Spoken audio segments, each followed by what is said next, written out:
एका काळी अक्कलकोटमध्ये एक विद्वान पंडित आले होते. त्यांना आपल्या शास्त्रांच्या आणि वेदपुराणांच्या ज्ञानाचा खूप मोठा गर्व होता. त्यांनी अनेक ठिकाणी वादविवाद करून थोर विद्वानांना हरवले होते.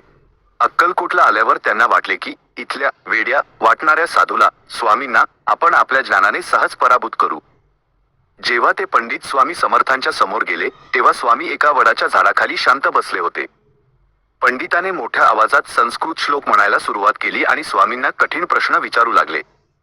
स्वामींनी त्यांच्याकडे एकदा पाहिले आणि मंद हसून एका साध्या लाकूडतोड्याला जवळ बोलावले.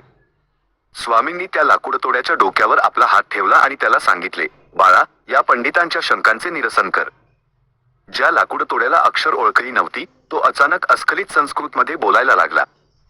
त्याने पंडिताने विचारलेल्या सर्व कठीण प्रश्नांची उत्तरे अशा प्रकारे दिली की पंडित चकित झाले. पंडिताचा सर्व गर्व क्षणात गळून पडला. त्यांना उमजले की ज्यांच्या केवळ कृपेने एक अडाणी माणूस ज्ञानी होऊ शकतो, ते स्वतः साक्षात परब्रह्म आहेत. पंडित स्वामींच्या चरणी लीन झाले. तेव्हा स्वामींनी त्यांना आपले जगप्रसिद्ध अभयवचन दिले, भिवू नकोस, मी तुझ्या पाठीशी आहे. या गोष्टीचे तात्पर्य, माणसाने कधीही आपल्या ज्ञानाचा किंवा श्रीमंतीचा गर्व करू नये.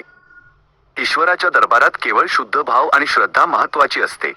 स्वामी नेहमी आपल्या भक्तांच्या पाठीशी खंबीरपणे उभे असतात.